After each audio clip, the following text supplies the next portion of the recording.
Abraham Ramírez tenía 14 años de edad, estudiante del Colegio Reverendo Juan Bueno. No se perdía ninguna cita en la iglesia Misión Cristiana Elim. Todos lo conocían por su dedicación y responsabilidad al servicio de Dios. Quería ser pastor. En los cultos siempre lucía impecable, camisa blanca, manga larga, zapatos de vestir, pantalón y corbata negra. Su amigo Melvin lo había bautizado como el diaconiño. Por su seriedad y forma de vestir, sus compañeros de célula le hacían bromas que debía vestir y comportarse de acuerdo a su edad para lucir jovial, y es que a Abraham le gustaba sentirse como adulto. Decía que a pesar de ser niño quería ganarse el respeto de todos para que lo tomaran en cuenta como posible candidato para futuro pastor de la iglesia. Abraham y su hermana Alejandra vivían en la colonia Providencia con su abuela Blanca. Debido a un pequeño desacuerdo a finales del mes de junio de 2008, el pequeño regresó a vivir con su madre Dalila, aproximadamente a media cuadra de la casa de su abuela. Alejandra era una hermana inseparable que siempre quería lo mejor para su hermano. Blanca comenzó a extrañar a su nieto y se comenzó a deprimir. El pequeño, a pesar de su seriedad, le sacaba sonrisas con cada ocurrencia y le ayudaba con los quehaceres del hogar, y eso ella lo extrañaba. Blanca tenía una pequeña tienda y un comedor. La mañana del jueves 3 de julio, ella debía realizar una diligencia y le pidió de favor a su nieto para que le apoyara con la venta. Abraham estudiaba por la tarde. Se comprometió para ayudarle hasta las 11 de la mañana. Esa semana era de exámenes y debía llegar temprano a la escuela para que no le quitaran el pupitre donde siempre le gustaba sentarse. Se llegaron las 11 de la mañana. Abraham se dirigió a la escuela. Se sentó frente al escritorio del maestro Hugo. Él le había concedido permiso para retirarse 15 minutos antes, los días lunes y jueves, para que asistiera a la iglesia. A eso de las 4 de la tarde comenzó a desarrollar su test. Al finalizar lo entregó. Hugo recuerda que ese día fue diferente a todos. Su alumno no tenía prisa. Se tomó su tiempo para cambiarse la camisa y ponerse su corbata.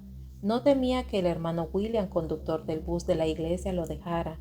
Como en otras ocasiones, corría para no quedarse.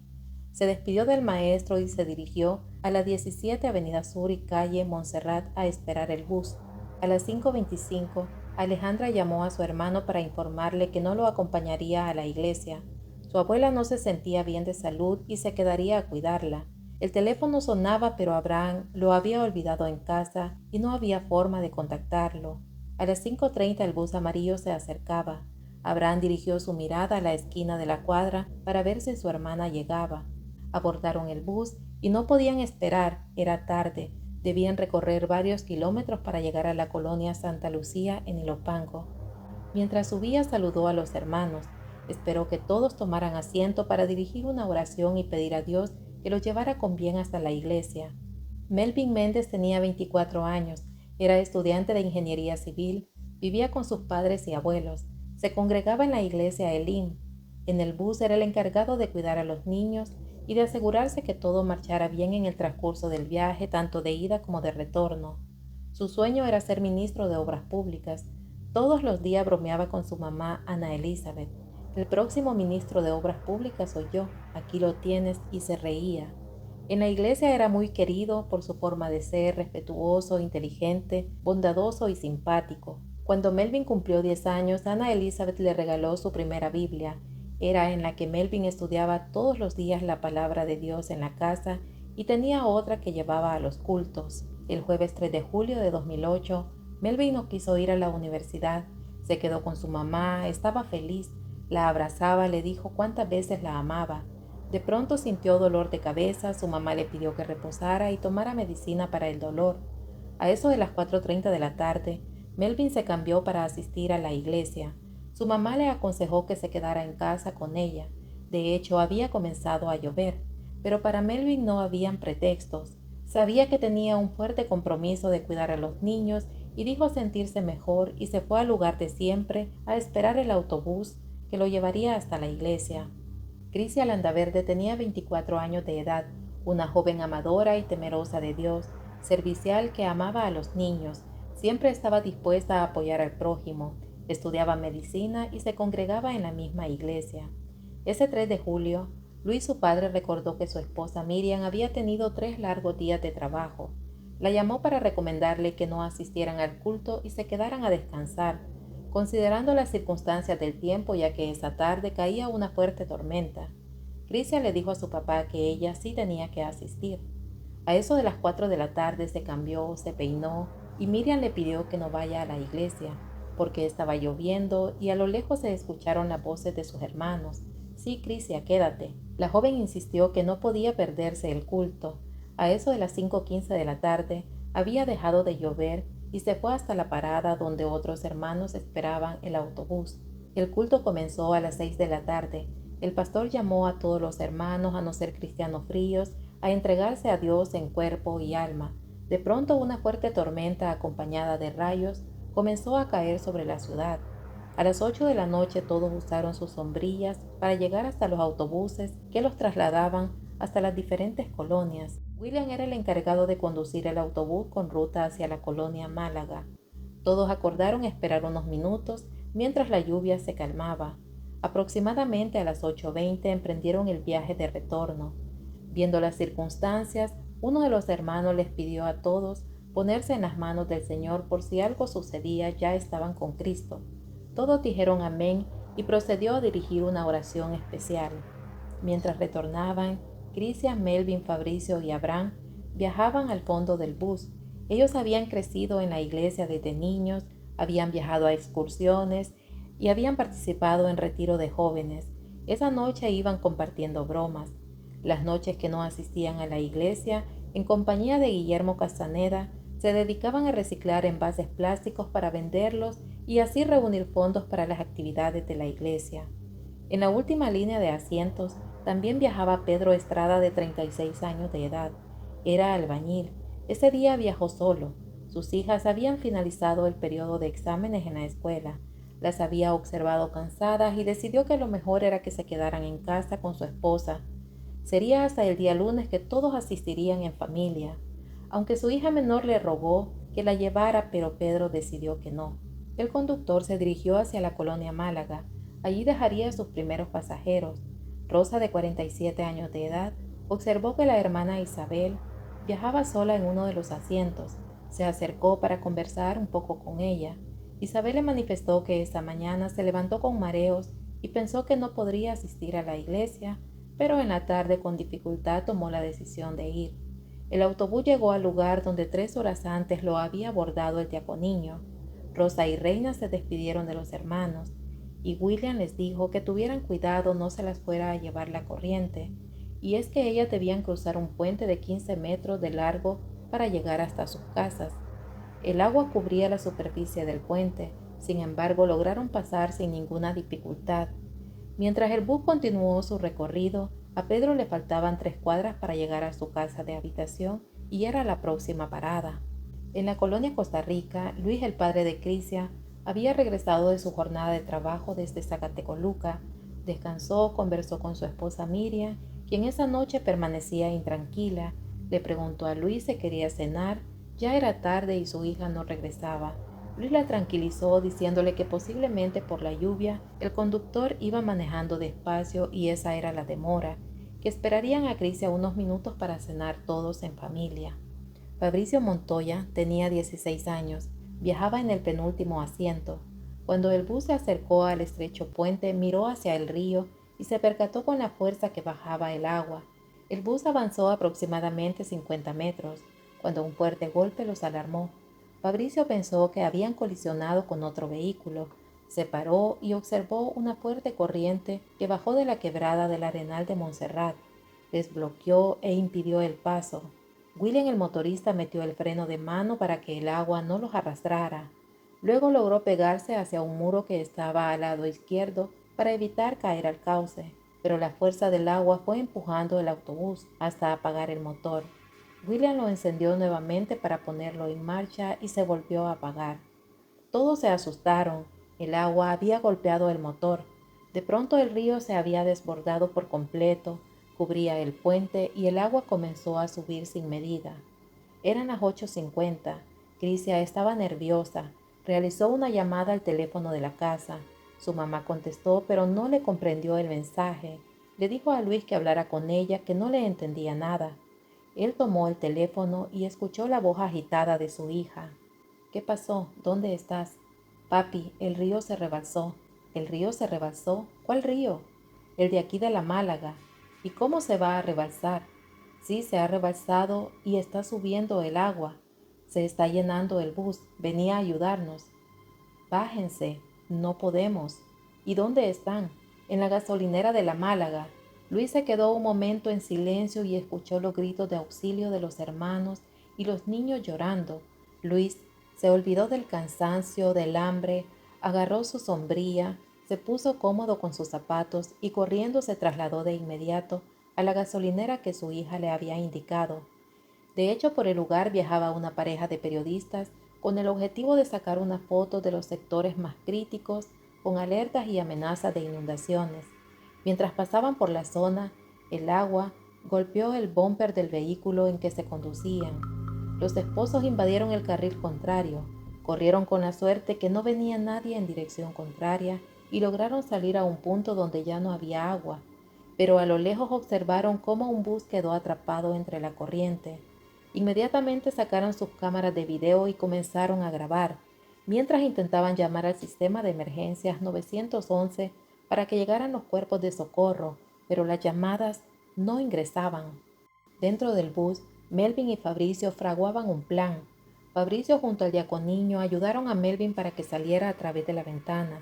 Cuando llegó al techo, Melvin ayudó a Fabricio de 1.75 metros de estatura y el agua ya estaba cubriendo su pecho.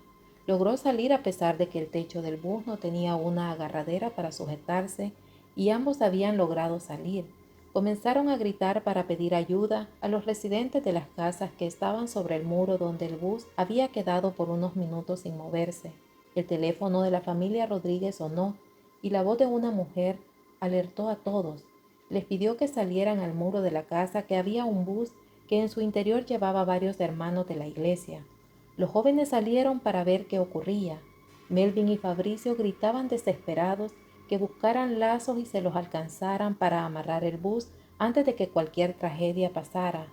Una joven en su desesperación fue en busca de ayuda a la Cruz Verde, a 3 cuadras de la tragedia, pero demoraron en llegar. Melvin llamó a Guillermo Castaneda, miembro de la iglesia, para informarle lo que estaba ocurriendo. Mientras se trasladaba al lugar, una llanta del vehículo se le explotó.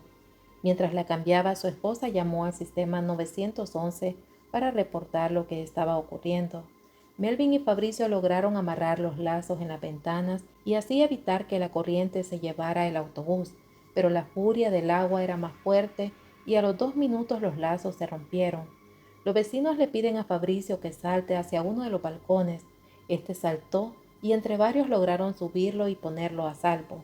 Le piden a Melvin que haga lo mismo, pero este se negó. Mientras Luis llamó a Crisia, le preguntó dónde estaban.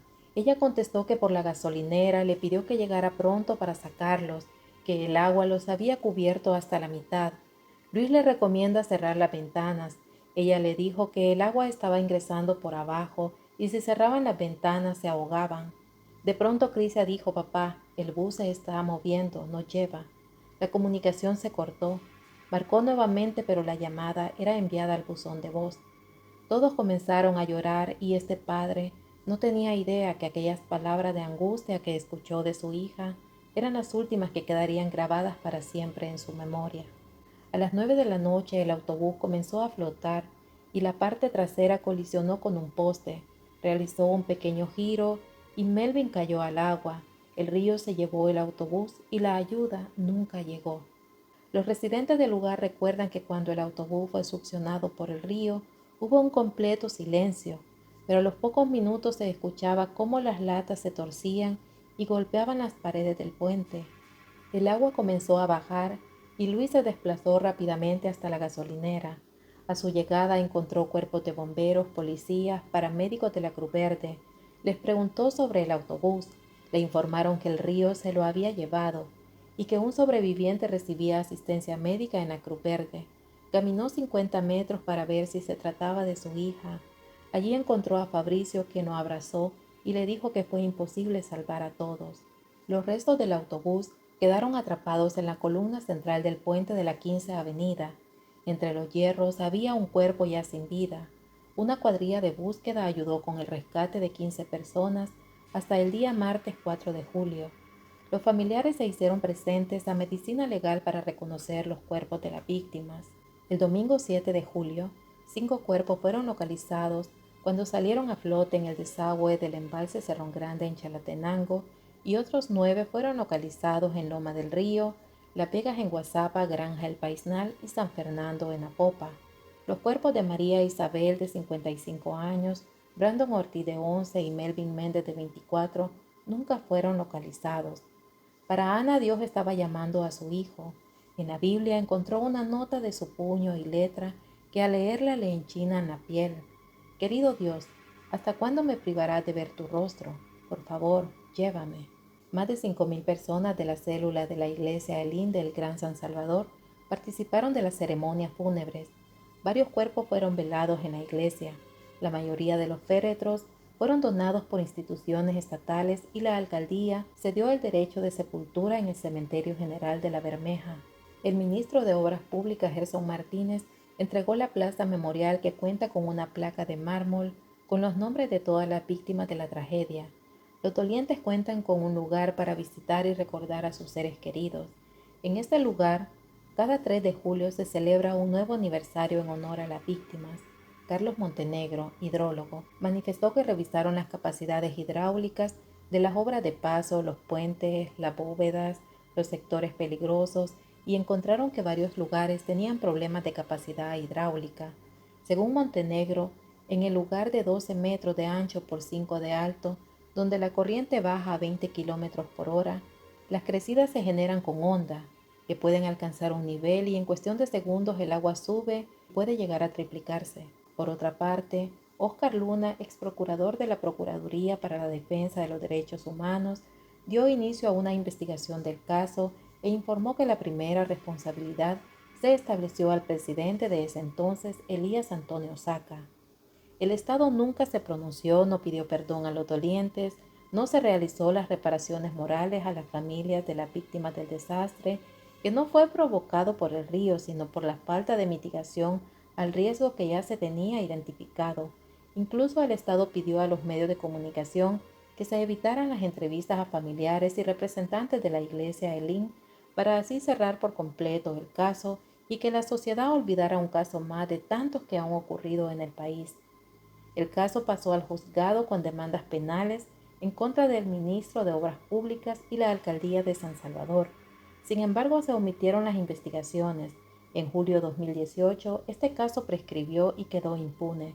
No existió una clara investigación que señalara y condenara a los responsables de esta tragedia.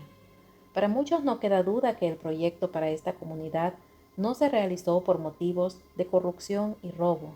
Las 32 pérdidas humanas son la causa de aquellos que prefirieron malversar los fondos que estaban destinados a estas obras. En octubre de 2012, Mauricio Funes recibió la finalización del proyecto ejecutado por el Ministerio de Obras Públicas y el Programa de las Naciones Unidas para el Desarrollo. La obra de mitigación incluyó construcción de un canal de concreto armado de ancho variable a lo largo de 202.6 metros sobre el río Arenal de Montserrat. Sustituyeron el puente por uno con estructura de acero y se construyó tapiales de bloque de concreto a lo largo del río, una obra con un costo de $2 millones. Mis condolencias para cada una de las familias que perdieron a sus seres queridos en esta lamentable tragedia. Es así como doy fin a este caso. Me pregunto, ¿por qué siempre las autoridades deben sentarse a esperar a que una tragedia ocurra para poder actuar? ¿Qué opinan ustedes? Ayúdenme compartiendo para llegar a más personas. Si les gusta el contenido, los invito a suscribirse, activen la campanita para que no se pierdan ningún video. Nos vemos hasta uno próximo. Hasta luego.